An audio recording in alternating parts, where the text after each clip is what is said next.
to me, this is classic. Think like a marketer, think like a consumer. Yeah. Right? Like as a marketer, I'm super interested in the idea of it. As a consumer, hell no. Yeah.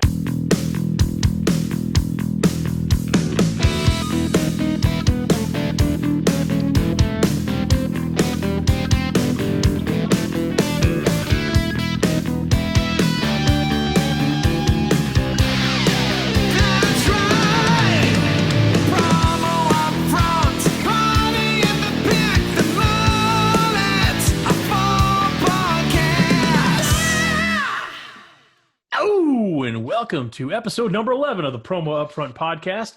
I'm one of your hosts, Bill Petrie. With me, as always, the warden of water bottles, BPA free, of course, the one and only Dr. Kirby Hausman. Kirby, how the hell are you? I am the warden of this particular prison. I dig that. No, I'm doing pretty well.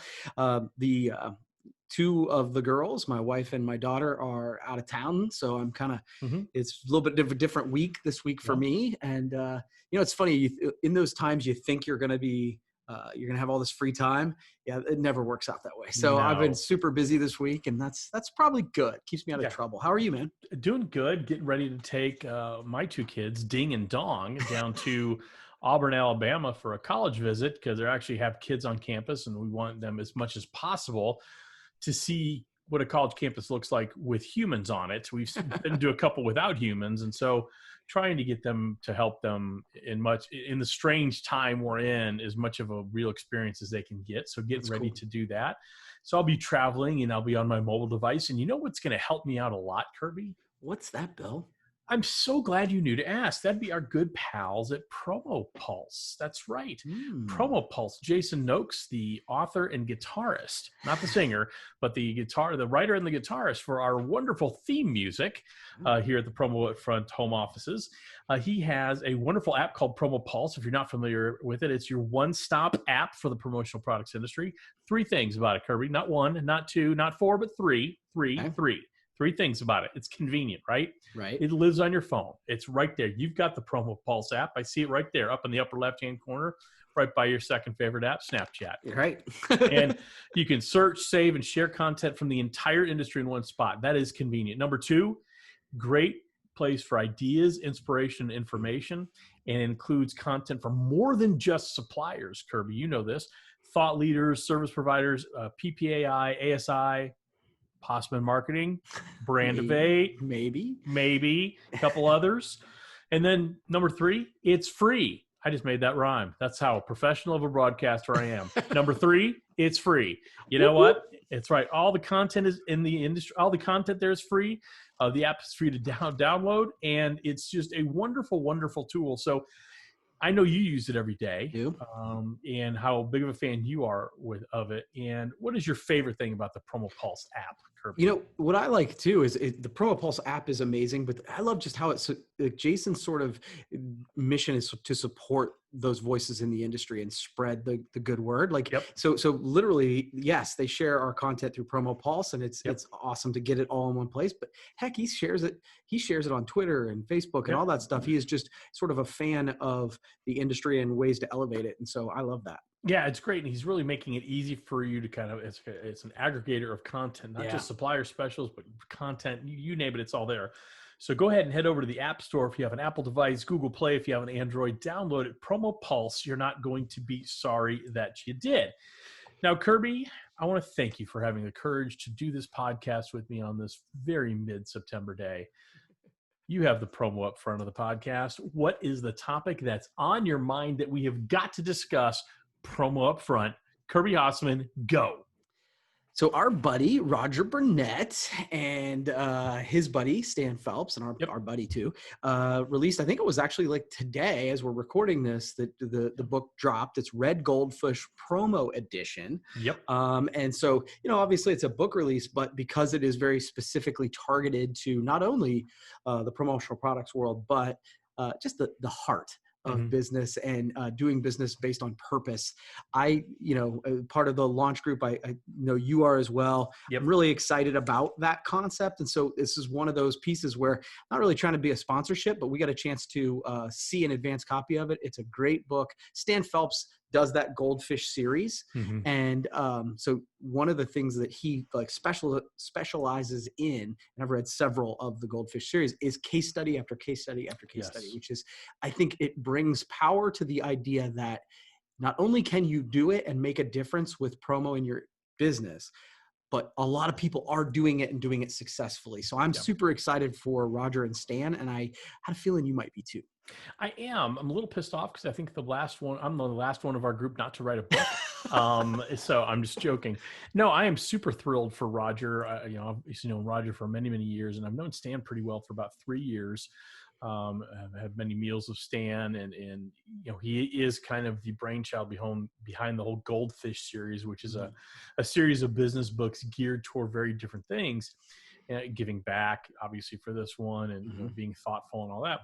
So, we got an advanced copy of the book, and I've read it, and it's very well done. And you hit the nail on the head. What's great about the book and the entire Goldfish series of books, it's built on case studies. It's built on stories. It's theory than application. What I love, it's not just, this is what you should do, this is what I think you should do. It's, here's what is possible, and here's how people applied those possibilities and made them reality. And the way that it's written, it's digestible, it's consumable. It's not a leaflet. It's about 177 pages, if memory serves me correctly. It's a substantial tome, but it's something that you can easily digest in a couple days and really change your business in a profound way, because you can use promotional products for social good. Yeah. Well, and I think it's written in a way that, as someone who's in the promo industry, which I think a lot of the people who listen to this podcast are, it's written in such a way that you can be super comfortable handing it out to end users and clients. And no question. And so we don't have to spend a ton of time on it. I just wanted to give a shout out. It certainly is appropriate for promo up front. So congratulations to Roger and Stan. So, no question. Awesome. No, and congratulations to both of them. If you want to buy the book, go ahead and search Red Goldfish Promo Edition on Amazon. And it's there, I think, both in paperback form and Kindle. And they did a great job. Kirby! Let's move on. Kirby, so I don't know if you're familiar with Patagonia. Are you familiar with Patagonia? Yeah. The outdoors company? So they have released a pair of shorts that has a label in it. And if you lift up the label, I think you know what it says, but if our listeners don't know, and this is why the picture on the podcast this week will say PG-13, it says "Vote the assholes out," which is a very interesting concept for me. And so, from their perspective, and this is their words, it's limited edition for their Road to Regenerative stand-up short. So it's only on a specific pair of shorts. It's not partisan. It's for politicians of any party who deny climate change is real or refuse to do anything about it. I'd like to know your thoughts. I'm happy to share mine first. No, go ahead. But okay. Go ahead. Okay. I love this. I effing love this. One, it doesn't call out one side or the other. Yeah. It just calls out anybody who's sticking their head in the sand for a very specific cause. Something that they're very passionate about. Correct. Yeah. I love that. And I think we all love the idea of, yes, let's vote all of the assholes out. Now, we all may have very different definitions of who an asshole is and is not. That's up to you individually. This is not a political discussion. I didn't see this even as a political statement, other than let's get good people in office. Right. And so one of the things that when I saw this and was really, it just hit me over the head. And one of the things I remembered was there's a book by Roy Spence called "It's Not What You Sell, It's What You Stand For." And Roy Spence was an advertising executive. He came up with the Southwest Airlines campaign of "You're now free to move about the country." He's a brilliant advertising executive. But he realized it's not what you sell, it's what you stand for. And I love the fact that they have the onions to say, this is what we stand for. And if you don't like it, cool, buy somewhere else. Yeah. I have a feeling you're not going to disagree with me too terribly much here. No, so I saw this too. And I immediately, first there's the initial chuckle, right? And then my first reaction was, which assholes? Yeah. And then, obviously going into it, what I like about it is specific to an issue. and an issue that is consistent with their brand already. Right. You know what I mean? And who they are, It's- let my people go surfing and all that sort of thing. Right. So yeah, now if it were just a blind, if there weren't more to the story than If there the weren't label, meaning behind it. yeah, then I would struggle a little bit because it I just get feels that. like shock value. But Correct. the idea that they are specifically going to, hey, this is the thing we're standing on. Yeah. I kind of love it too. And because they give you the information of why they're doing that, it does give them a little bit of Teflon, right? That you look, unless you think climate change doesn't exist, then you can get mad at us. But it's a very specific thing. I agree with you. If it was just in a vacuum, I would probably struggle with it. But since it's not, I absolutely love it. I love the fact that they're who they are. We've talked about this before. We love authenticity until we get it, and then we don't like it so much. We get a little annoyed that people are that authentic. And the parallel I think you usually draw is athletes. We want honest opinions from athletes, but the second we get them is, hey, just play football. Okay, that's exactly right. So it's same thing with musicians. No one. I remember going to an REM concert and my friend saying, "I didn't come here to have Michael Stipe lecture me." And I'm like, "That's who he is. Yeah. Then why did you buy a ticket?" Yeah. That's right. He's got the platform. He's got the microphone, and that's what Patagonia has too. And the idea that it's that's a real major brand doing this. You see people do this on the way up the mountain. A lot of times brands are unwilling to do it once they're at the top of the mountain. I mean, I give Nike credit when they did and actually Roger talks about it in his book, the Colin Kaepernick ad. Whether you like it or don't like it, they took a stand. And I'm a fan generally of when brands. And I think you're going to see more of this with brands moving forward, where they're going to dip their toe in the water carefully and thoughtfully, as they should. Look, you don't want to alienate a third of your buying public, half your buying public. You don't want to do that, right? But you do want to have people know what you stand for, what you believe in. I think that's important. Yeah, I think it's becoming more important. I agree. All right, Kirby, you got another topic for us? Okay, so this again, I've got a lot of quick topics today, so we can both through it. But I thought this was interesting today. So AT&T CEO John Stankey is betting that there's a segment of the company's customer base that would be willing to consider getting a less expensive phone if it included ads and it was ad supported. Okay. So the idea is they're going to launch this ad-supported version of the cheaper cell phone plan. Okay. And it's going to be ad-supported. So again, I thought that was super interesting, and I just kind of wanted to say, I know. I guess the question is, would you be willing to pay less if it was ad-supported? Potentially, and I doubt I'd lean toward it. It depends how much less I was paying. Yeah. Because I mean, my cell phone bill is outrageous right now because I've got 2 kids on it, and 4 phones, and blah blah blah blah blah. Understood. And Amazon actually already does this with their Kindle. You can get an ad-free version, or for a lower price, you get the ad-supported version. And it's now theirs is a hardware thing. This is more of a software thing and service. So I don't know how that would work. Since it's service-based, my leanings would be no, because I guess I'm going to say no, but I'd still like to hear more details about it. I think it's very interesting.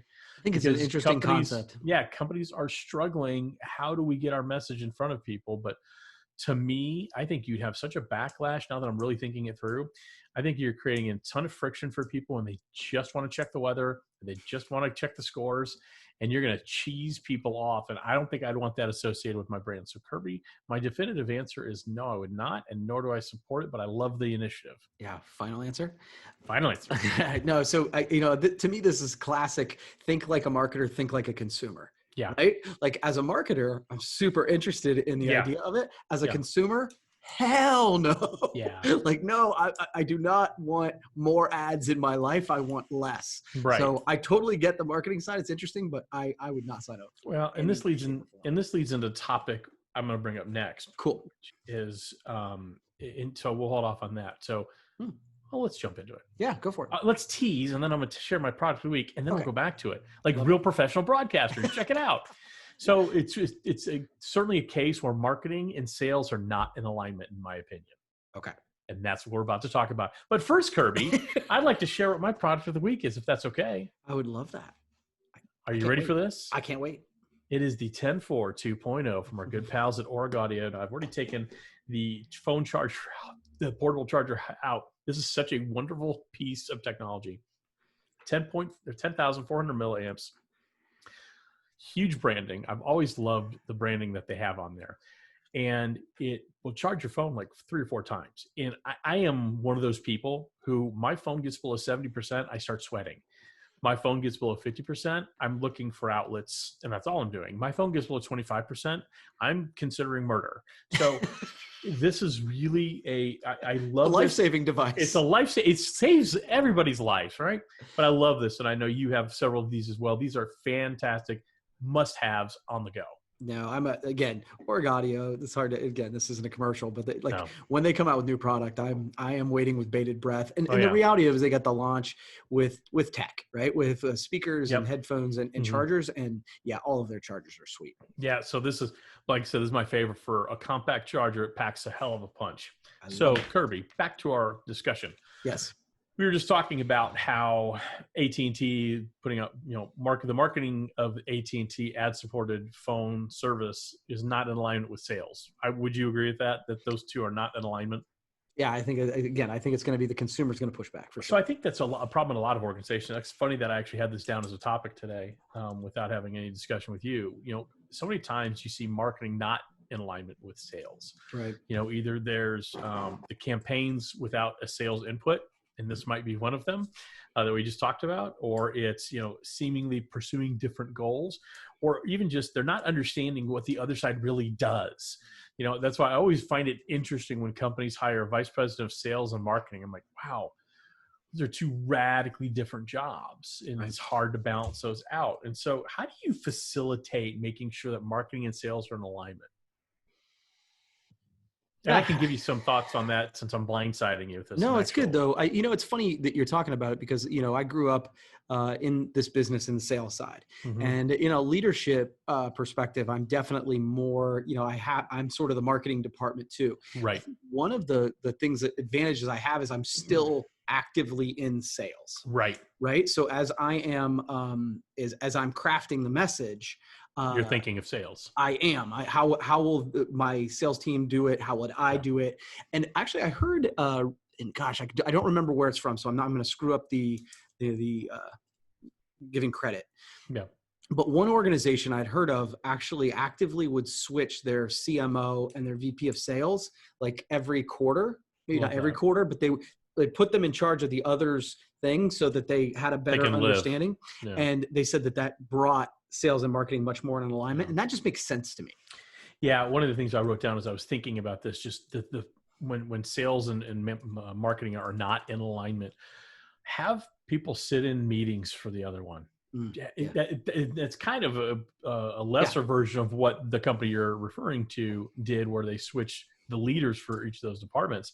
I also put down, having communication, but most importantly, having an environment where you can have open feedback and criticism where people's feelings aren't going to get hurt. Yeah.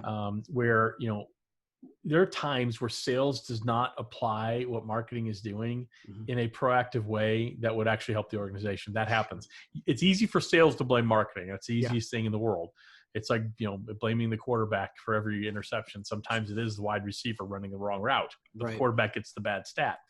So making sure that you're in an environment, you create an environment where you can have open feedback that, realizing not every marketing campaign is going to work. Sure. Not every sales strategy is going to work. And so by working together and having that communication, I think super important, especially in a smaller organization where, you do wear a lot of different hats. You really have to make sure they're in alignment. Some people, I think, sometimes say, I've got my marketing hat on, I must now market. Now I'm going to go in my sales hat. And they don't really think how the two flow right next to each other. Yeah. And again, I think, the real answer is communication between the two parties, right? Question. But I heard Gary Vaynerchuk talk about this one time, and he was talking to a sales conference or sales group. And he kind of and he said, look, man, I'm a sales guy. Yeah. I've developed my marketing chops. And he said, what marketing needs to understand is that the sales are they're the ones in the field, and they can make the one-by-one sale. Right. And they can keep the train rolling. He said, but sales need to understand that the big wins are going to come from marketing. Correct. They're the ones who can sell 100,000 done Right. right. And if the two work together, that's what the best organization. Absolutely. All right, Kirby, got another topic for us? Yeah, I like that one. That was a good one. It was a nice transition from the AT&T ad supported phone. Yeah. Okay. So I am about to be the old guy on telling people to get off my lawn. Okay. Okay. So I am historically one of those people who I like change. And I think you know this about me, right? Yeah. I'm a person who will move furniture around. I enjoy change. So Agreed. I want to preface by saying that I'm not a person who every time YouTube comes out with a new, when the YouTube beta studio came out with it, cool. It's great. I bet I know exactly what you're going to complain about, because the new desktop Facebook sucks. It's horrible. It's so bad. I agree. If I may preface before we get into a spirited conversation about this, because it does suck, I am all for change as well. I embrace change. I like to drive change. Yeah. I think change ultimately generally is for good. Things are improved, faster, more efficient. Not in the case of Facebook desktop, my friend. Yeah. Not at all. Yeah, because it's one of those things where, and again, I think that generally speaking, when there's an update, everybody complains about it. I'm always like, sure, it's fine. It's me too. Take 2 seconds and learn it. It's not a big Absolutely. deal. But it's actively harder to do half of the things you want to do. And not just from a marketing perspective. No. From a consumer perspective. You get notifications and you click on it and you go to an empty screen. Yeah. It happens a lot. I feel like they've rolled it out in beta. Yeah. You can't, if you're using your company page, you cannot tag individuals at all. Including me. Yeah, and I'm yourself. Doing it. I can't. I've tried to post the Promo Upfront podcast on the Brandivate page. I can't tag you or me. Yeah. But then I just go over to old Facebook because I still get to use it right now. I'm still on old Facebook. Yeah. When it first came out, I went to new Facebook because I like the dark mode. Everything I use on my computer is the dark mode. I use dark mode on Twitter. I use dark mode on my email, everywhere. So I actively embraced it when it first rolled out in, I think, June. I started using it immediately, and I used it I found it slow. I found it clunky. I found it cumbersome. I found the errors you're finding where I couldn't get, I click on a notification, and it's not just like, where do the notifications live? I've learned that. I'm not stupid. Yeah. But I'll click on it and then nothing's there. Yeah. Or it'll say, my favorite is when it says, when I edit something like on the Brandivate page, like a comment or something, and you get a notification, but it says Kelsey Cunningham edited something on the Brandivate page. I'm like, no, she didn't. I just did. Why are you telling me she did? It's so weird. Yeah. So that's it. That's really it. No, I agree. The new Facebook, unfortunately, it feels beta. It feels real beta, and it's terrible. Right. And it's not two old guys, because I would tell you, if Kelsey were sitting here, her and I have had this conversation, she hates it as well. We're still using the old Facebook as often as possible. Yeah. Okay. That's all I got. All right, do we have time for another quick one, or are we good? Let's do it. You're the timekeeper here. Yeah, we're probably about 20 minutes in. Okay. So Joe Biden, who, if you're aware, is running for the highest office in the land, which is President of the United States. I've heard. He is selling 2-ounce bottles of hand sanitizer for $8. Okay. All right. But what's interesting about this hand sanitizer on the bottle, in this micro fine print, I don't know what size font it is, he has his entire proposal in detail about his plan to tackle COVID-19 if elected. Interesting. Of course, there's a few shots at his opponent. Okay. There. So I want your perspective, not necessarily on using promotional products to help a campaign. I think we know that's an effective use of spend. I don't know if I love the taking shots at your opponent on a product. I don't know if I love that or not. I'd like your opinion on that one. Kirby Hasseman, go. I would say I think it's a really creative use of the piece. And again, this is not me taking whatever. We are in a political landscape, whether we like it or not, where these folks are not being nice to one another. So it is consistent with the world we're living in. It's certainly consistent with the world we're living in, no question. And so that being said, the idea of actually putting a plan out in writing on a piece, I think that's super interesting storytelling. So, and again, well, it's not only vindictiveness that you see out there is just like a couple shots. Yeah. Well, and what I do love about it is, it's seemingly just very innocuous, but it's a very thoughtful thing. we all now feel like we have to use hand sanitizer. Right. And so to have your entire platform for battling COVID-19, if elected, is a pretty genius move. I'm not going to lie. I think it's interesting. Good. I just, I don't love the taking shots thing, but that's more of an in general thing. Yes. Well, and what I like too is I've actually said that, again, I'm not interested in having a political debate with anybody, right. but I had said, historically speaking, Trump has won the merch war, right? Like he does that really well. So the idea that Biden is doing something that is thoughtful and using the medium well, I love that. I think that's cool. Yeah. No, it is cool. It is cool. All right, Kirby, are you ready to have a little fun, or do you have one more? You have one more. You want to go? I have one more. And this is going to be super quick. Super quick. Cobra Kai. Yeah. I told you about this like years ago when it was on 2 YouTube years ago Red. when it came out. Yes, on YouTube Red. I remember. And so have you watched it? Every freaking episode. Because it's on Netflix, baby. I know. So what do you think? No mercy. That's what I think. I think it really straddles a lovely tightrope of being a really good story and just enough 80s cheese to make me happy. Right? And I love Johnny. So are you a fan of Cobra Kai or Miyagi-Do? I like the show. One of the things that I like about the show, and I think I said this a while ago, but it because it's a longer thing, that you can get into the complexity of people's characters and stuff like that. And so that Johnny's a little bit more of a complex character than he was in the movie. He is, and you have to watch it and really suspend your belief in reality, because a lot of lack of continuity in this show, but it's really good. It's very well done. And it feels like an old pair of jeans, right? I mean, it's just a pleasant watch. It's a pleasant watch. Cobra Kai. Yeah, there you go. That's all I had. Strike hard. What? That's all I had. Strike hard, strike fast, no mercy. All right, Kirby, with that in mind, let's do a little party in the back. This is the fun part of the podcast. We're just going to have a little fun here. A little game, new game for you. I love new games. New game for Kirby. Okay. We're all itching right now. We're still kind of cooped up in our same routines and all that. We're itching to go to a pub and have a pint with our pals, right? If I just can go ahead and use my alliteration skills right there. Yep. So I'm going to give you some names of real pubs all around the world, real bars around the world. Which one would you prefer to go to? You can only go to one of them. Okay. Either or. I like it. No wrong answers whatsoever. Okay. Are you ready to play? I am. I'm excited. Kirby the Tipsy Cow in Madison, Wisconsin. Okay. Or Madam's Organ in Washington, D.C. I'm going Tipsy Cow. Okay. Ray's Happy Birthday Bar in Philadelphia.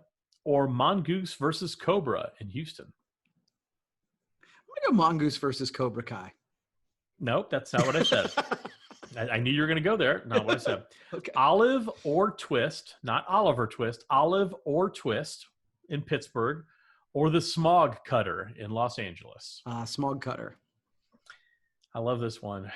This is a tough one for me. Snake and Jake's Christmas Club Lounge in New Orleans, or the Surly Wench Pub in Tucson, Arizona. I'm going to go Surly Wench.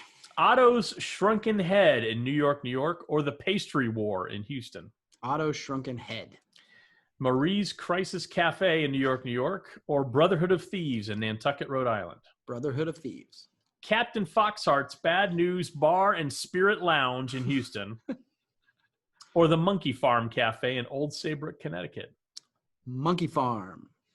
You only said that because you could remember the name. It's exactly why I went with it.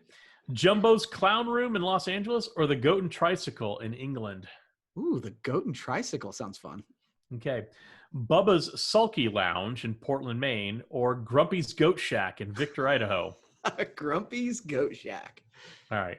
Lee Harvey's in Dallas, which I've been to many times, or Psycho Susie's Motor Lounge in Tiki Garden in Minneapolis. Psycho Susie's. You're missing out. Okay. Last one, Kirby. You're doing great. The Famous Cock Tavern in England, or the Tumble Down Dick Hotel, also in England. I'm gonna go with the first one, the Cock Tavern. Yeah, the famous Cock Tavern. This is why there's a PG-13 rating on this podcast. But you know what? Something that's available for all audiences, Kirby. What's that, Bill? Thank you so much for knowing to ask. I don't know how you know that every week to ask that question when I feed it up to you and tee it up like that. It's amazing. Promo Pulse, Kirby. Promo Pulse, the only app you need. In fact, what I'm going to do as soon as we get done with this podcast, I'm deleting every single app on my phone except for Promo Pulse. I'm convinced that the only reason my phone exists is for Promo Pulse. And you're showing the app right now.